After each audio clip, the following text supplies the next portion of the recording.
Assalamualaikum warahmatullahi wabarakatuh. Selamat jumpa.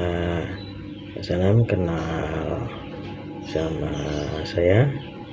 Panggil aja saya Biheri ya.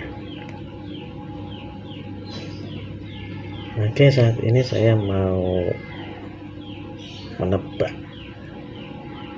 Ya, kita main tebak-tebakan aja lah.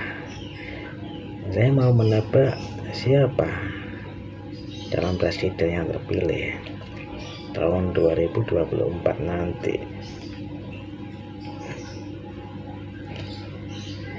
Ada yang bilang nanti yang memimpin negeri ini Ratu Adil. Lalu siapa Ratu Adil itu?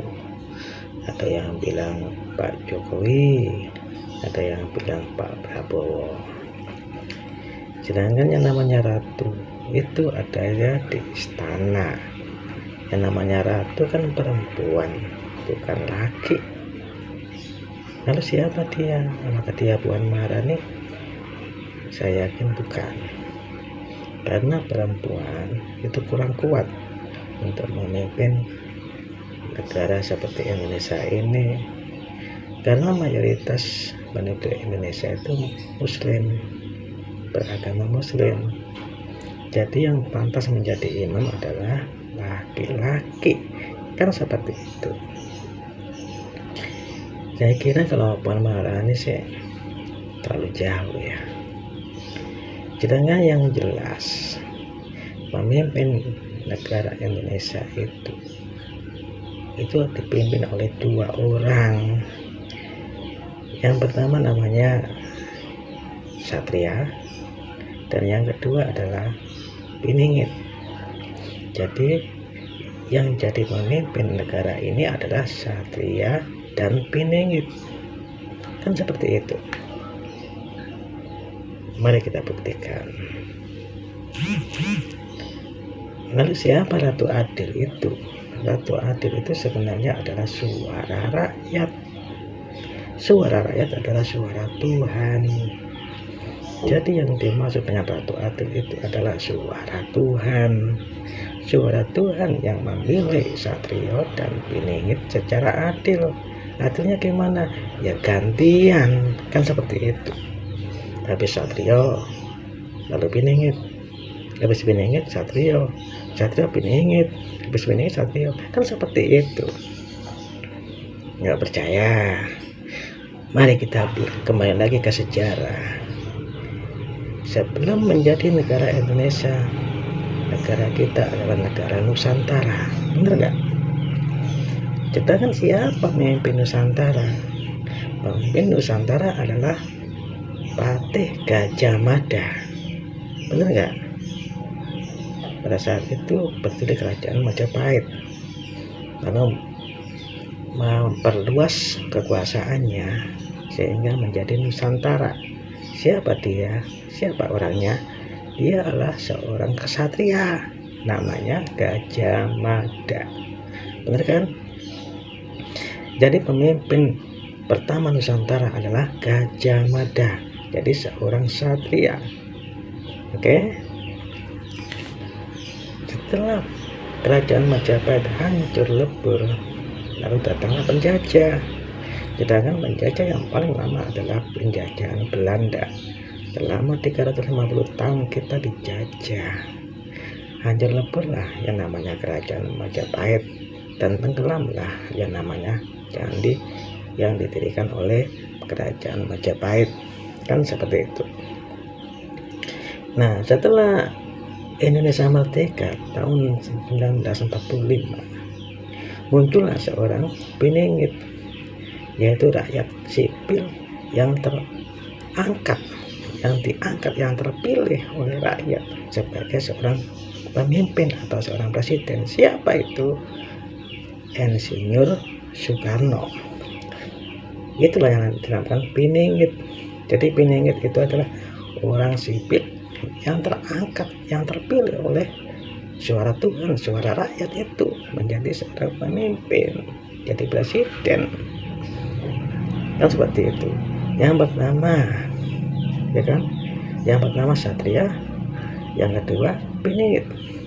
Satrianya itu Gajah Mada, sedangkan bineknya IR Soekarno, ya enggak.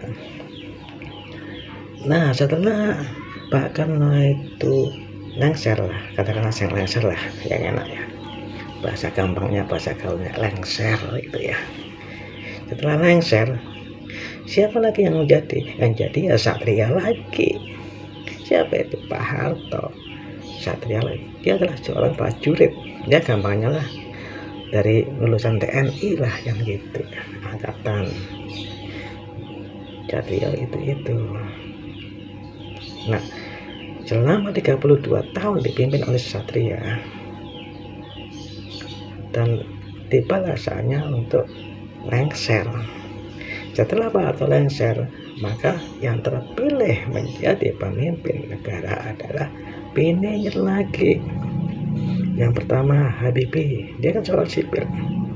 Yang kedua Gus Dur, juga sipil juga. Yang ketiga Megawati. Nah setelah pemimpin sampai habis masa pemimpinnya, ganti lagi yang namanya Satria. Siapa dia? Dia adalah prajurit. Dia adalah mantan prajurit. Siapa? SBY. Benar kan? SBY. Nah itulah yang dinamakan Satria. SBY memimpin selama 10 tahun. Setelah dia lengser, katakanlah tamat masa jabatannya, siapa lagi yang terpilih? Ya biningit lagi. Siapa itu? Pak Jokowi. Kan seperti itu. Dan nanti kapan dan siapa kira-kira yang akan menjadi capres, yang menjadi presiden tahun 2024?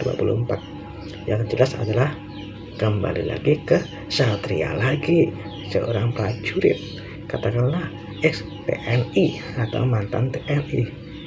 Sedangkan kalau saya lihat, saya berarti yang paling kuat Satria, yang paling kuat ya saat ini adalah Pak Prabowo. Dia satu-satunya capres yang paling kuat. Sedangkan Gatot Nurmantio itu masih nggak kelihatan, ya kan? Sedangkan yang lainnya nggak kelihatan. Sedangkan AHY masih belum cukup dia, karena pengalaman nggak ada.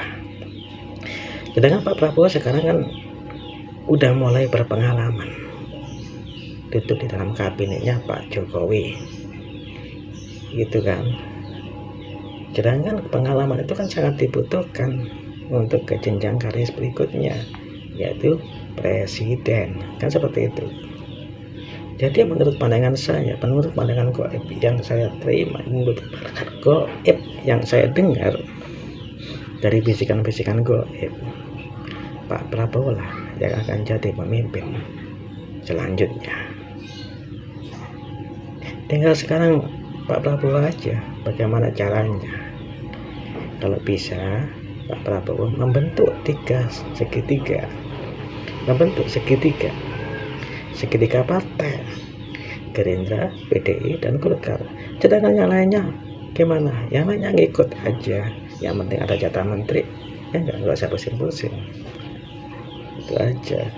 Sedangkan bagaimana kalau PDI mencalonkan capresnya? Ya udah biarin aja. Sedangkan Pak Prabowo tetap membentuk segitiga itu, katakanlah segitiga emas lah, katakanlah begitu. Gerindra, Golkar, PKB, udah kuat itu.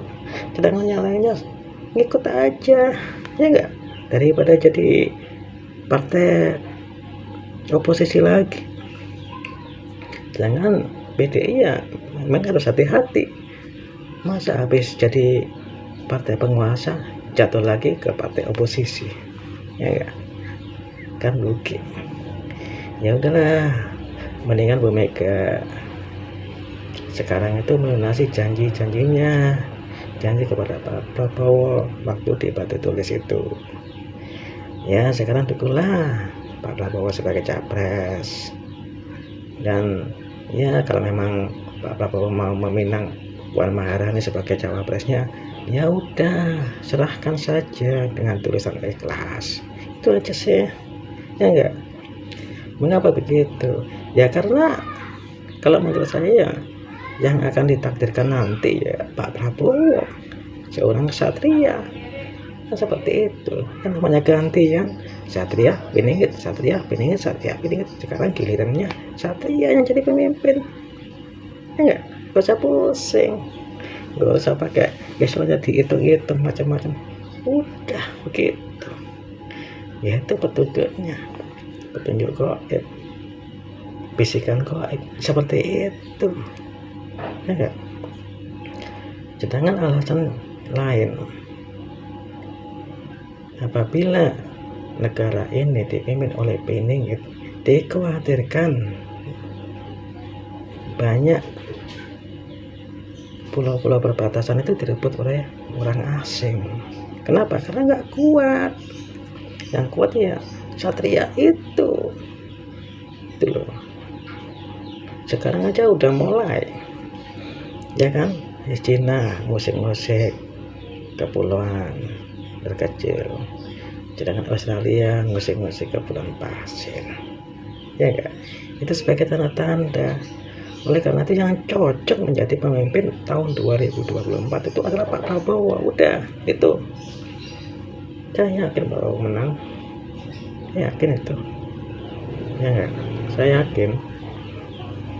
Ya sekarang tinggal Pak Prabowo-nya aja bagaimana caranya untuk menyebut takdir, itu aja, ya enggak? Oke, gitu aja ya. Lain kali saya sambung video ini.